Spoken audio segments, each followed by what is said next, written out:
साथियों, आज 30 अप्रैल 2026 है और इस तारीख का महत्व ये है कि आज से ठीक एक साल पहले 30 अप्रैल 2025 को मोदी सरकार ने ये घोषणा की थी कि वो जातीय जनगणना कराएंगे।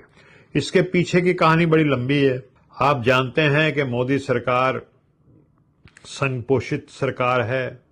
भारतीय जनता पार्टी राष्ट्रीय स्वयंसेवक संघ की एक शाखा है और आरएसएस, जिसमें हमेशा सरसंघचालक एक ही पर्टिकुलर जाति का रहता है और जिसकी फिलॉसफी बिल्कुल मनोवादी फिलॉसफी है, जिन्होंने संविधान का विरोध भी किया था जब बाबा साहब ने संविधान बनाया था।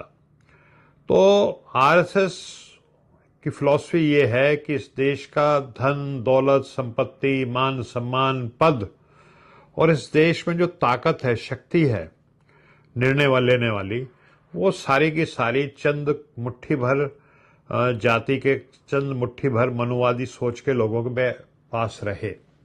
और इसी उद्देश्य को लेकर के, इसी फिलॉसफी और इसी विचार को लेकर के संघ पिछले 100 साल से काम कर रहा है। तो 30 अप्रैल को 2025 को बीजेपी ने किसी मजबूरीवश घोषणा करनी पड़ी। इसके पीछे की कहानी बड़ी सिंपल है, मैं आपके सामने रखना चाहूंगा। 21 जुलाई 2021 को इस देश के जो गृह मंत्री है वो लोकसभा में बयान देता है कि भारत सरकार ने नीति के रूप में जाति आधारित जनगणना नहीं करने का निर्णय लिया है। ये बात है 21 जुलाई 2021 की। उसके ठीक 2 महीने बाद 21 सितंबर 2021 को मोदी सरकार सुप्रीम कोर्ट में एक रिट याचिका संख्या 841/2021 में एक हलफनामा दायर करते हुए कहा कि अदालत द्वारा जाति आधारित जनगणना कराने का कोई भी निर्देश सरकार द्वारा पहले ही लिए गए नीतिगत निर्णय में हस्तक्षेप के समान होगा। उसके बाद 16 अप्रैल 2023 भारतीय राष्ट्रीय कांग्रेस के अध्यक्ष श्री मल्लिकार्जुन खड़गे जी ने प्रधानमंत्री को पत्र लिखकर नियमित जनगणना के हिस्से के रूप में एक अप टू डेट जाति जनगणना की मांग की थी। फिर 28 अप्रैल 2024, मैं आपको याद दिला दूं कि 2024 में अप्रैल में लोकसभा का चुनाव चल रहा था। तो 28 अप्रैल 2024 को न्यूज 18 नेटवर्क में दिए गए एक टेलीविजन इंटरव्यू में प्रधानमंत्री ने भारतीय राष्ट्रीय कांग्रेस पर हमला करते हुए कहा कि जाति जनगणना की मांग अर्बन नक्सल सोच है। यानी जाति जनगणना की बात करना अर्बन नक्सल होने के समान है। लेकिन आप सब जानते हैं कि हमारे न्याय योद्धा राहुल गांधी जी लगातार जाति जनगणना की बात उठाते रहे हैं और वो कहते रहे हैं कि जाति जनगणना एक तरह से भारतीय समाज का एक्सरे करने के बराबर होगा और उससे ओबीसी की क्या स्थिति है, ओबीसी में क्या कमजोरी है, एससी में क्या कमजोरी है, एसटी में क्या कमजोरी है, ये सब जातियों की कमजोरियों का पता लगेगा और जब कमजोरी का पता लगेगा तो उसका फिर इलाज भी होगा। तो एससी, एसटी, ओबीसी खास तौर पे और गरीब को अगर भागीदारी दिलानी है तो जाति जनगणना होना बहुत जरूरी है। तो 2024 के बाद, लोकसभा चुनाव के बाद, आप सब जानते हैं कि न्याय योद्धा Rahul Gandhi ji leader of opposition बन गए लोकसभा में। और जब उन्होंने लोकसभा में ये सवाल उठाया 2024 में, तो फिर वही बात, मोदी जी का ये कहना कि अर्बन नक्सल है, अनुराग ठाकुर जैसे लोगों का राहुल गांधी जी के लिए अपशब्द का इस्तेमाल करना, वो सब हुआ। लेकिन 29 जुलाई 2024 को लोकसभा में बोलते हुए हमारे न्याय योद्धा राहुल गांधी जी ने ये घोषणा कर दी कि आप जितना मर्जी मेरा मजाक उड़ा लो, जितना मर्जी मुझको बुरा भला कह दो, लेकिन मैं एक बात डंके की चोट पे कहता हूं कि इसी लोकसभा के कार्यकाल में और आपकी सरकार के द्वारा मैं जाति जनगणना करा के मानूंगा। लिख लो।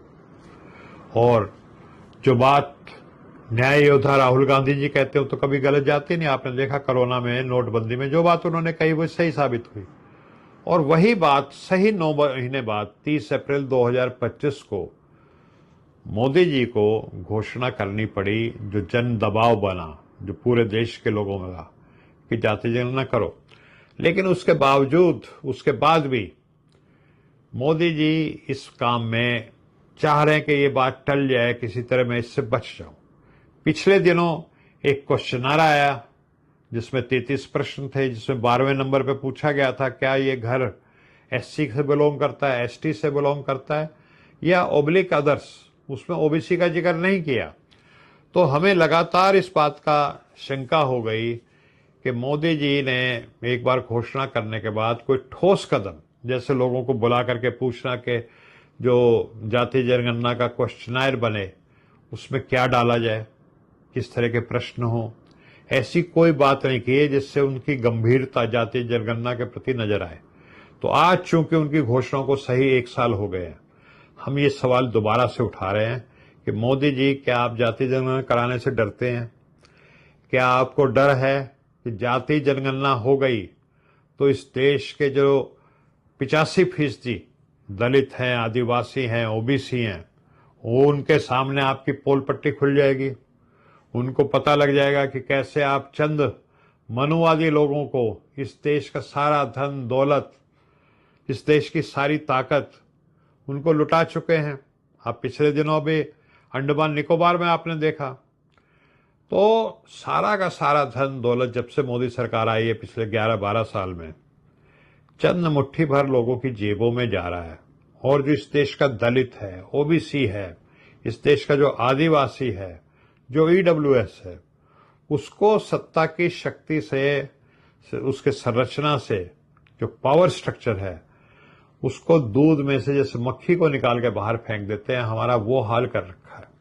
सुप्रीम कोर्ट में ओबीसी नदारद है।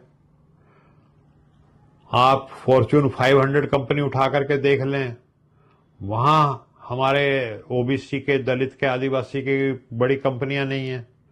मीडिया के जो मालिक हैं, एंकर हैं, एडिटर हैं, वहां हम लोग नहीं हैं। जो ब्यूरोक्रेसी है, जो 90 मंत्रालय हैं उनको चलाते हैं सचिव, सीनियर मोस्ट आईएएस ऑफिसर, उसमें नहीं है।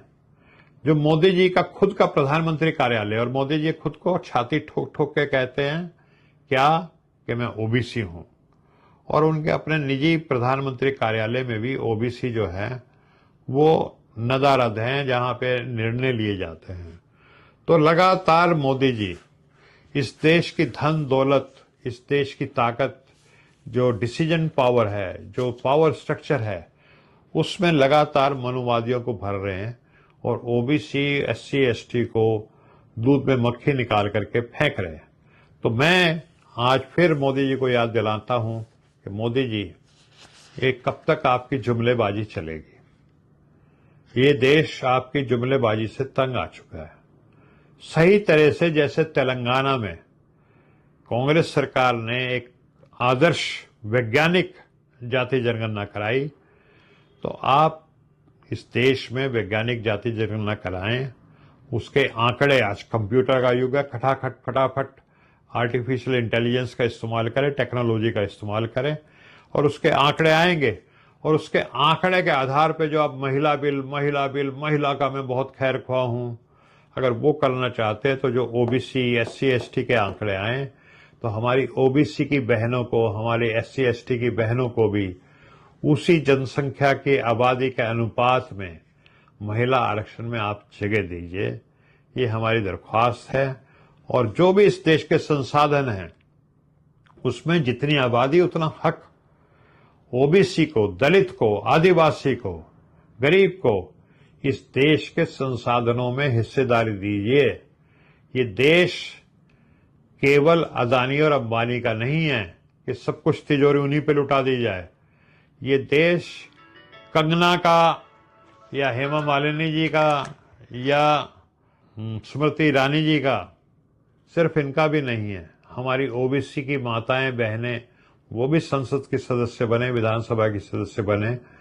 इसका भी आपको सुनिश्चित करना पड़ेगा, वरना हम तो सिपाही हैं। न्याय योद्धा राहुल गांधी जी के। और न्याय योद्धा राहुल गांधी जी जो ठान लेते हैं वो जुमलेबाजी नहीं करता तुम्हारी तरह। वो जो ठान लेते हैं वो करके मानते हैं, बहुत जिद्दी हैं, और ये काम तो हो के रहेगा।